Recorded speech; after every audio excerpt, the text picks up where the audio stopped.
RPSC first grade exam की तैयारी करने वाले मेरे सभी दोस्तों का इस चैनल पर स्वागत है। जैसा कि मैंने आपको बताया था कि हम जो एनसीईआरटी की हिंदी व्याकरण है, इस बुक को हम शुरू कर रहे हैं, लेकिन उससे पहले आपका जो हिंदी का सिलेबस है इसको समझने की कोशिश करेंगे। अब देखिए, ये आपका फर्स्ट पेपर है। ये फर्स्ट पेपर की स्कीम है।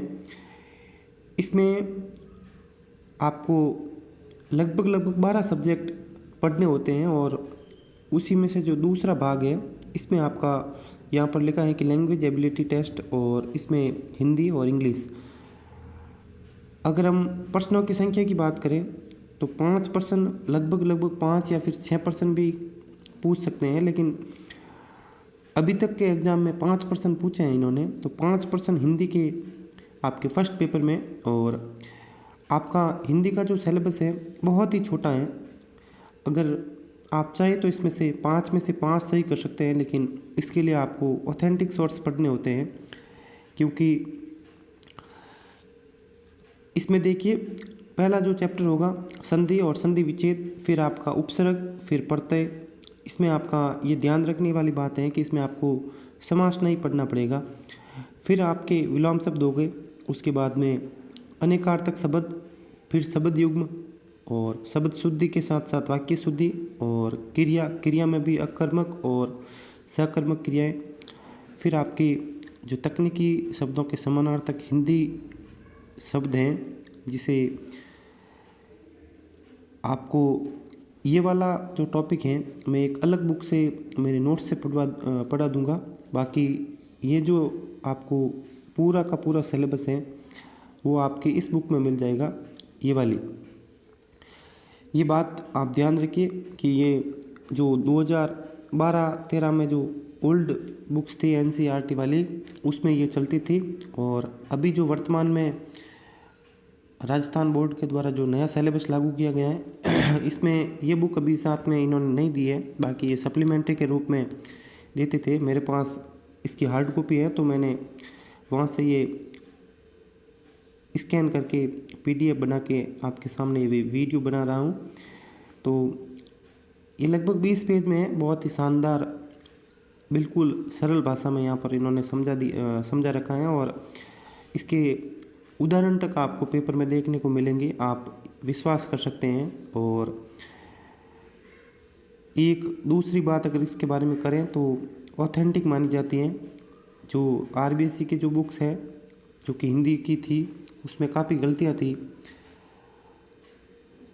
वो रचना प्रबोध करके 2019-20 जो रीट के कैंडिडेट्स ने काफ़ी पढ़ी थी, उसमें भी मिस्टेक थी, लेकिन इसमें 99% की तो मैं गारंटी ले सकता हूँ कि इसमें मिस्टेक नहीं है। 1% हो सकता है कहीं गलती रही हो, क्योंकि मानवीय भूल हो सकती है इसमें।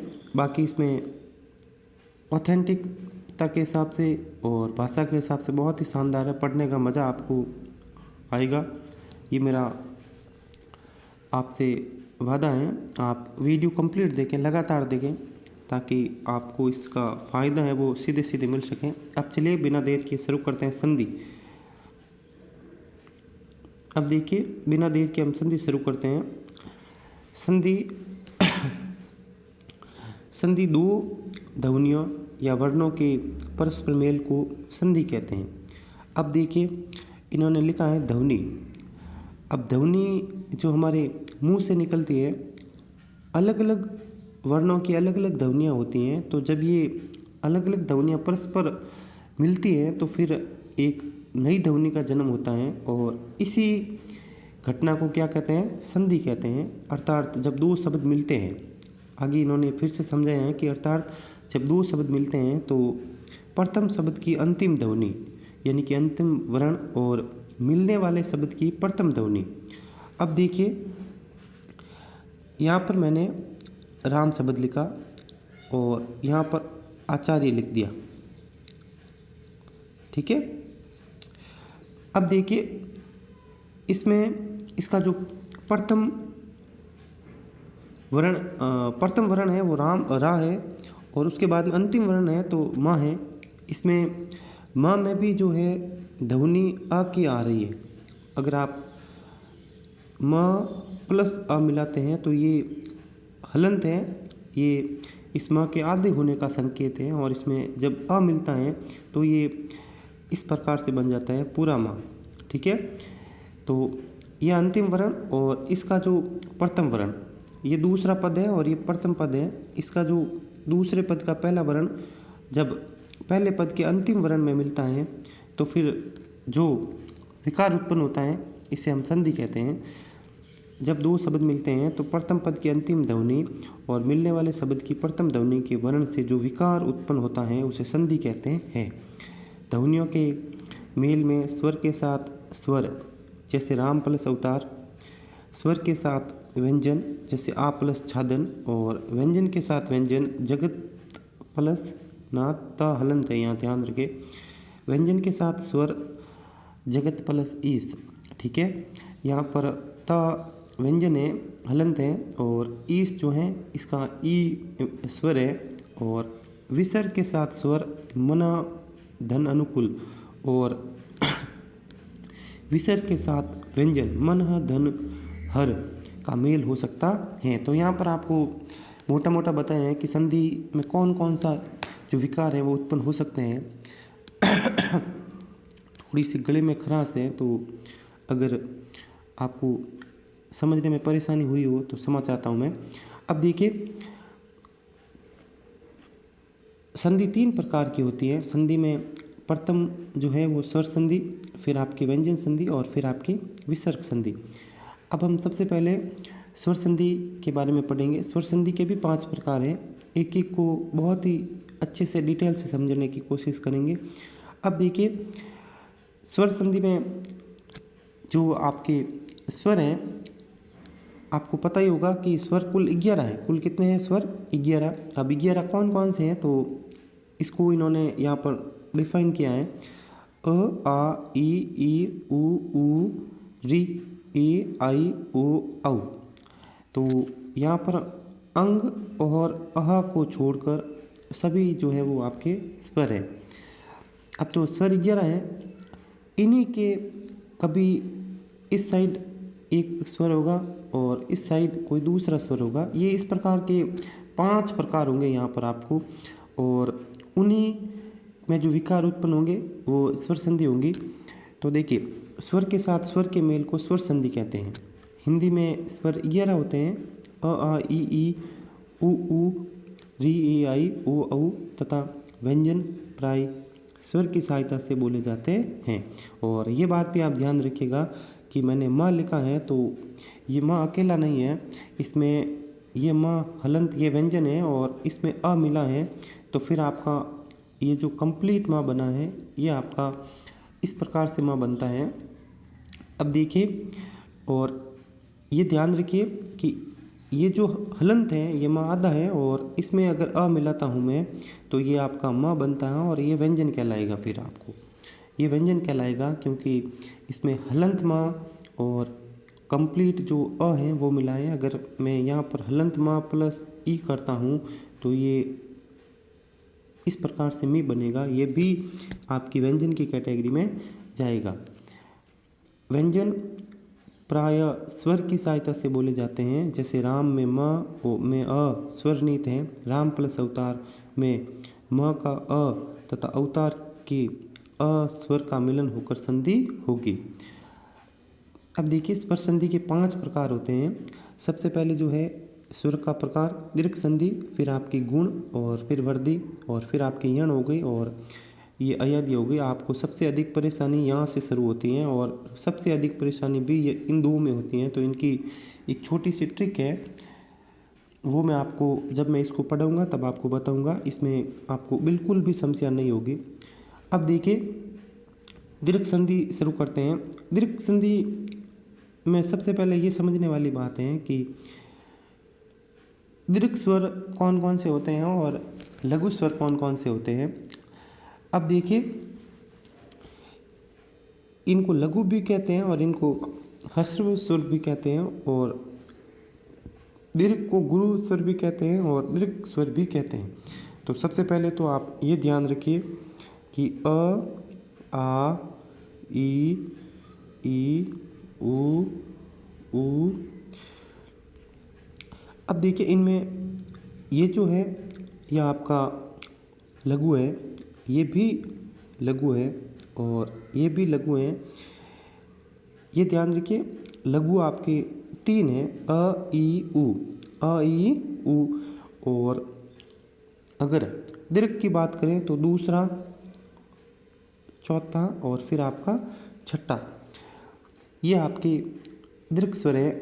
अतः अ या आ के साथ में अ या अ और के मेल से आ तथा ई या ई के साथ में ई या ई के मेल से दीर्घ ई और ऊ या ऊ के साथ ऊ या ऊ के मेल से दीर्घ ऊ बनता है, इसीलिए इसका नाम है वो आपका दीर्घ संधि रखा गया है।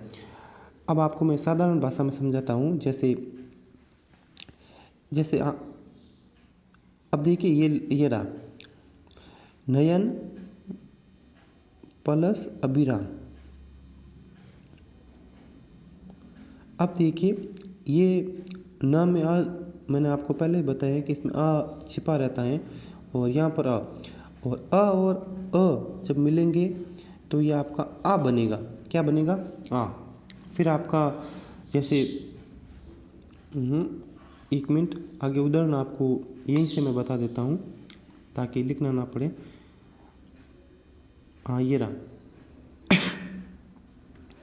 ये रहा देखिए रवि में जो छोटा ई है और ये छोटी ई जब ये मिलेगी तो ये कैपिटल ई बनेगी, बड़ी ई बनेगी। इसमें आपको ये कैपिटल ई ही मिलेगी इस शब्द में, तो आपको दीर्घ संधि करनी है। याद रखिए दीर्घ संधि कोई बड़ी बात नहीं है। जब आपको शब्द दिया हो और उसका संधि विच्छेद करना है तो फिर इस तरफ भी जो है वो स्वर होगा और इस तरफ का जो पहला अक्षर होगा वो भी स्वर होगा। और ये याद रखिएगा या तो ये फिर अ होगा या फिर आ होगा और इस तरफ भी या तो अ होगा या फिर आ होगा। ये याद रखिएगा कि ये समान होते हैं, हमेशा ही समान होंगे। तो इस प्रकार से दीर्घ संधि होती है। और अब देखिए एक एक करके हम समझते हैं। सबसे पहले अ प्लस अ मिलेंगे तो आ बनेगा और इसके उदाहरण आप देख सकते हैं। नयन प्लस अभिराम, नयन प्लस अभिराम में जो जैसे ही अ मिला है तो देखिए यहाँ पर इस न में जो है वो अ जुड़ा तो ये ना बन गए हैं और फिर आपका ये शब्द बना है नयनाभिराम। और इस दूसरा उदाहरण देखिए चरण प्लस अमृत। वैसे तो ये चरण अमृत होना चाहिए लेकिन मैंने आपको बताया है थोड़ी देर पहले कि ये अ इसमें जैसे ही अ में अ जुड़ेगा तो ये आ बनता है। और यहाँ पर आप देखिए और ये नया शब्द बना चरणामृत। परम प्लस अर्थ, ये क्या बना? परमार्थ। स प्लस अवधान, सावधान। ठीक है, सावधान, ये भी आपका दीर्घ संधि का उदाहरण होगा। और अगर विच्छेद करने की बात की जाए तो रामानुज, ये देखिए रामानुज। अब ये रामानुज में आप देखिए ये यहाँ पर जो है वो दीर्घ स्वर हैं। अब देखिए राम प्लस अनुज, अनुज का मतलब है छोटा भाई और अग्रज का मतलब बड़ा भाई। जो पहले जन्मा है, आगे जन्म जिसने आगे जन्म लिया है वो बड़ा भाई अग्रज, और जो पीछे जन्म लिया है जिसने वो अनुज होता है। ठीक है, गीतांजलि में गीत प्लस अंजलि और सूर्यास्त में सूर्य प्लस अस्त और मुरारी में मुर प्लस अरि। ये आपका कृष्ण का, भगवान कृष्ण का पर्यायवाची है। मुर नामक राक्षस के अरि थे। अरि का जो शब्द का अर्थ है वो आपका शत्रु होता है। ठीक है, दुश्मन। मुर नामक राक्षस के दुश्मन कृष्ण भगवान थे। ठीक है, क्योंकि उन्होंने वध किया था। अब देखिए अ और जब आ मिलेंगे तो भी एक दीर्घ आ ही बनेंगे, दीर्घ आ ही बनेगा। अब देखिए देव प्लस आलय, देवालय। सत्य प्लस आग्रह, सत्याग्रह। रतन प्लस आकर, रत्नाकर। यहाँ पर ये ध्यान रखिए कि आकर का अर्थ होता है खान। ठीक है, या फिर कोस। रतन प्लस आकर, रत्नाकर, यानी कि रत्नों की खान को रत्नाकर कहा जाता है। कुश प्लस आसन, कुशासन। कुश प्लस आसन, कुशासन। यह बहुत ही अच्छा उदाहरण है क्योंकि इसमें सामान्यतः एक हम समझते हैं कि कु प्लस शासन, ये गलत है। इसका सही जो है संधि विच्छेद होगा कुश प्लस आसन।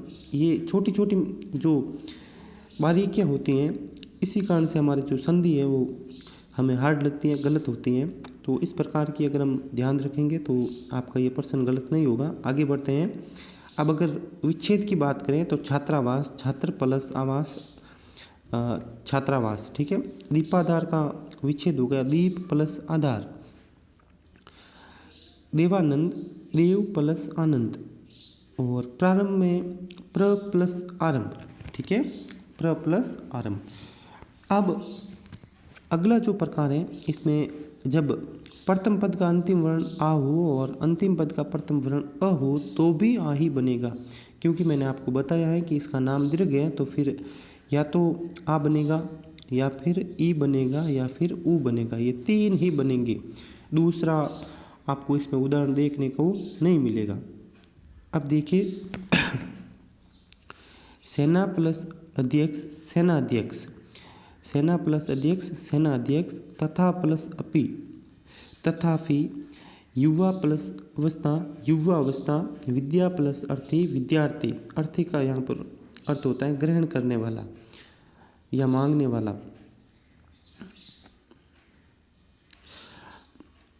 अब देखिए इसका संधि विच्छेद अगर बात करें तो कक्षा अध्यापक, तो इसका संधि विच्छेद कक्षा प्लस अध्यापक होगा। श्रद्धांजलि, श्रद्धांजलि शब्द का जो संधि विच्छेद है वो श्रद्धा प्लस अंजलि होगा। और सभा अध्यक्ष के संधि विच्छेद की बात करें तो सभा प्लस अध्यक्ष यानी कि सभा का अध्यक्ष। द्वारकाधीश, द्वारका प्लस अधीश, द्वारकाधीश। अब देखिए आ धन अ, यह धन का मैं कहीं कभी कभी इंग्लिश में प्लस बोल रहा हूँ तो कभी धन बोल रहा हूँ। आप ये ध्यान रखिएगा कि प्लस को हिंदी में धन कहते हैं। अब देखिए आ धन आ, ये भी आ ही बनेगा। विद्या धन आलय, विद्यालय। आलय का अर्थ होता है घर या स्थान, विद्या का स्थान विद्यालय। प्रतीक्षा धन आलय, प्रतीक्षालय। श्रद्धा धन आलू, श्रद्धालु। महाधन आशय, महाशय। इसके बाद में विच्छेद की बात करें तो ये ध्यान रखिए कि चिकित्सालय का जो संधि विच्छेद है चिकित्सा धनालय, जहाँ पर ऐसा स्थान जहाँ पर चिकित्सा की घटना या चिकित्सा की प्रक्रिया होती है, ठीक करने की प्रक्रियाएं होती है मरीजों को, उसको चिकित्सालय कहते हैं। कृपाकांक्षी, कृपाकांक्षी। कृपाधन आकांक्षी, कृपाकांक्षी। मायाचरण, मायाधन आचरण। ये ध्यान रखिए मायाधन आचरण है ना कि मायाधन चरण, ये गलत है। क्योंकि कुछ शब्द ऐसे होते हैं जो हमें देखते ही ये लगते हैं कि ये तो ये या तो ये अपवाद होंगे या फिर गलत हैं, तो ये गलत है। मायाधन चरण, इसका सही जो है वो मायाधन आचरण है, ठीक है, मायाधन आचरण। आचरण का अर्थ होता है व्यवहार। फिर आपका दयानंद, दयाधन आनंद, दयाधन आनंद। उसके बाद में जब लघु ई और लघु ई मिलती हैं तो फिर आपका दीर्घ ई बनता है। और इसका उदाहरण सबसे जो प्रसिद्ध उदाहरण है रविंद्र का, रवि धन इंद्र, रविंद्र। ये रविंद्र शब्द इस प्रकार से लिखा जाता है। अनेक बार हम देखते हैं कई विद्यार्थी इस प्रकार से ये लिखते हैं और अखबार में भी अधिकतर नाम आता है जब कोई घटना के बारे में जिक्र होता है और उसमें रविंद्र नाम का उल्लेख रहता है तो फिर उसमें ये लिखते हैं, ये गलत है क्योंकि इसमें लघु ई और इस दूसरी तरफ लघु ई मिलती है तो फिर आपका दीर्घ ई बनती है। अभिधनिष्ठ, ये आपका अभिष्ट बनता है और इष्ट शब्द सही है, इष्ट गलत है, ठीक है, ये इष्ट गलत है, इष्ट सही है क्योंकि आगे शब्द शुद्धि का भी जो हमें चैप्टर है वो पढ़ना है तो यहीं से संधि के नियम भी शब्द शुद्धि में लागू होते हैं, तो वहाँ पर भी हमें गलतियाँ नहीं करनी है। ये चैप्टर आपका 20% हिंदी को कवर करता है, 20 क्या 25% कहे तो भी कोई बड़ी बात नहीं है क्योंकि जितने भी शब्द हैं वो संधि को पार किए बिना बनते नहीं हैं। हर शब्द में संधि, उपसर्ग, प्रत्यय, समास, ये छोटे छोटे जो हमें लगते हैं शब्द, उनमें भी अनेक हिंदी के नियमों के बाद में ही वो शब्द हैं वो जन्म लेते हैं। अब देखिए गिरिंदर, गिरी धन इंदर, गिरी का अर्थ पहाड़ होता है, ठीक है। उसके बाद में अधीन, अधि उपसर्ग हैं और इन पढ़ते हैं और ये नया शब्द बना आपका अधीन, ठीक है। अब देखिए ये गिरिंदर है भगवान शंकर का पर्यायवाची है। हरिधन ईश, हरीश, हरिधन ईश, हरीश और परिधन इक्सा, परीक्षा, परिधन इक्सा, परीक्षा, इक्सा का अर्थ होता है निगरानी करना। जो जब चारों ओर से निगरानी की जाती है तब उसको परीक्षा कहते हैं। अभीप्सा, अभिधन इप्सा, अभीप्सा और अधिधन, अधीक्षका, अधिधन इक्षक, इक्षक का अर्थ होता है देखने वाला, ठीक है, अधीक्षक। जो अधीक्षक यहाँ पर इस शब्द का अगर अर्थ की बात करें, अधीक्षक उसे कहते हैं जो अपने नीचे के अधिकारियों के कार्यों की देखरेख करता है, निगरानी करता है, उसे अधीक्षक कहते हैं, ठीक है। ई जब लघुई, दीर्घी और लघुई मिलता है तो फिर दीर्घी का जन्म होता है और यहीं पर महीधन इंदर, महिंदर, महीधन, मही का जो अर्थ है जमीन होता है, धरती होता है, धरती का पर्यायवाची मही भी है, महीधन इंदर, महिंदर। और लक्ष्मी धन इच्छा, लक्ष्मी इच्छा, लक्ष्मी धन इच्छा, लक्ष्मी इच्छा, कितना सुंदर शब्द है ये, लक्ष्मी, माँ लक्ष्मी की इच्छा। उसके बाद में फणिंदर, फणी धन इंदर, फणिंदर। और श्रिंदु, देखिए बहुत ही शानदार शब्द, बहुत ही शानदार। ऐसे प्रश्न जब प्रश्न पेपर में आते हैं तो बड़े बड़े जो कैंडिडेट होते हैं जिन्होंने खूब सारी मेहनत की है और ये छोटा सा शब्द उनको जो है वो चकमा दे जाता है यदि उन्होंने ठीक से इस नियम को नहीं पढ़ा है। श्रीधन इंदु, श्रिंदु, इसमें दीर्घ ई है और इस तरफ लघु ई है, तो अब क्या बनेगा, तो ये बना इस तरह से श्रिंदु। ये दीर्घ ई में बदल जाएगा, ये देखिए दीर्घ ई और लघु ई जब मिलता है तो दीर्घ ई बनता है, तो श्रिंदु। अब देखिए आगे चलते हैं, जब दीर्घ ई और दीर्घ ई मिलते हैं तो दीर्घ ई ही बनता है नारी धन ईश्वर, नारीश्वर। जानकी धनीश, जानकीस भगवान राम का पर्यायवाची है, जानकी माँ सीता का पर्यायवाची है और जानकीस हैं वो भगवान राम का पर्यायवाची है, क्योंकि माँ सीता के पति ईश हैं वो पति का पर्यायवाची हैं। माँ सीता के पति भगवान राम थे, तो इस प्रकार से जानकीस। अब देखिए रजनीश, रजनी का शाब्दिक अर्थ है रात, रजनीश और ईश का मतलब मालिक या फिर पति, तो रात्रि का पति कौन होता है, चंद्रमा। ये रजनीश शब्द है वो चंद्रमा का पर्यायवाची है, रजनीश। और नदीश, नदी धनीश, नदीश। फिर आपका जो लघु ऊ और लघु ऊ मिलता है तब दीर्घ ऊ बनता है, भानु धन उदय, भानुदय। ये देखिए भानुदय शब्द इस प्रकार से लिखा जाता है, भानुदय। गुरु धन उपदेश, गुरुपदेश, हम अनेक बार लिखते हैं गुरुपदेश, ये गलत शब्द है, पूरी तरह से शब्द शुद्धि के हिसाब से भी गलत हैं और संधि के दृष्टि से भी ये गलत है। गुरु धन उपदेश होता है, इसमें भी आप ये याद रखिएगा कि ये रू और ये रू ये अलग अलग होते हैं, ये लघु रू है और ये दीर्घ रू है। तो गुरु में जो है वो लघु रू आता है, गुरु धन उपदेश, गुरुपदेश। ये देखिए इसमें और इस रू में आप फर्क देख सकते हैं। मैं आपको छोटी छोटी हर बात बता रहा हूँ साथ ही साथ में, क्योंकि जब हम जितना साथ में कंसेप्ट क्लियर करते हुए चलेंगे उतना ही हमें अधिक समझ में आएगा। अब देखिए इसमें लघु ऊ और लघु ऊ जब मिला तो दीर्घ ऊ बन गया और नया शब्द बना गुरु धन उपदेश के बाद में गुरुपदेश, गुरु के उपदेश। अब विच्छेद की बात करें तो लघुत्तर, लघु धन उत्तर, उत्तर इस प्रकार से भी लिखा जाता है।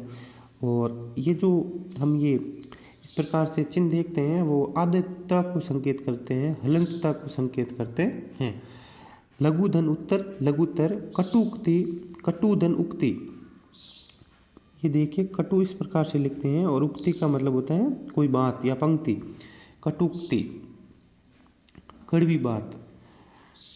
अब देखिए जब दीर्घ ऊ और दीर्घ ऊ मिलते हैं तो फिर दीर्घ ऊ ही बनते हैं। भूधन उदर्भ, भूदर्भ ये भी छोटा शब्द है। और भूधन उष्मा, भूष्मा, ये भूदर्भ इस प्रकार से लिखा जाता है। भूधन उदर्भ, भूदर्भ और भूधन उष्मा, भू उष्मा, इस प्रकार से दीर्घ संधि। और इसके उदाहरण ये एक शेष बच रहा है, इसको भी देख लेते हैं। चमू ऊर्जा, चमू धन ऊर्जा, चमू ऊर्जा। और सरयू उर्मी, सरयू नदी की लहर, उर्मी का मतलब लहर होता है। सरयू धन ऊर्मी, सरयू उर्मी, सरयू उर्मी का जो संधि विच्छेद है सरयू धन ऊर्मी होता है। इस प्रकार से दीर्घ संधि जो है वो छोटी सी थी, बहुत ही अच्छे शब्द हमने पढ़े। और आज का जो ये वीडियो है छोटा सा मैं बनाऊंगा क्योंकि थोड़ा मेरा गला ख़राब है। मैंने सोचा कि आज बैठे बैठे क्या करें, एक छोटा सा वीडियो बना देते हैं। बाकी गुण संधि में और हम नए नए शब्दों का जो है वो अर्जित करेंगे ज्ञान। और यहाँ से आपको अनेक उदाहरण देखने को मिलते हैं। आपको ये शब्द सभी पढ़े हुए लगते हैं, लेकिन जब आपको पेपर में ये शब्द दे दिए जाते हैं तो वहाँ पर पसीना छूट जाता है, क्योंकि हम जो पढ़ते हैं उसको नियमों के हिसाब से नहीं पढ़ते हैं, कंसेप्ट को समझते हुए नहीं पढ़ते हैं। सिर्फ हम पढ़ते हैं, हमेशा पढ़ते हैं, अनेक बार हम पढ़ते हैं महोत्सव, लेकिन जब ये पेपर में आता है तो हमें पसीना छुड़ा देता है यदि हमारा कंसेप्ट क्लियर नहीं हो तो। चलिए मिलते हैं नेक्स्ट वीडियो में। वीडियो पसंद आया हो तो लाइक करें, चैनल को सब्सक्राइब करें। Thank you.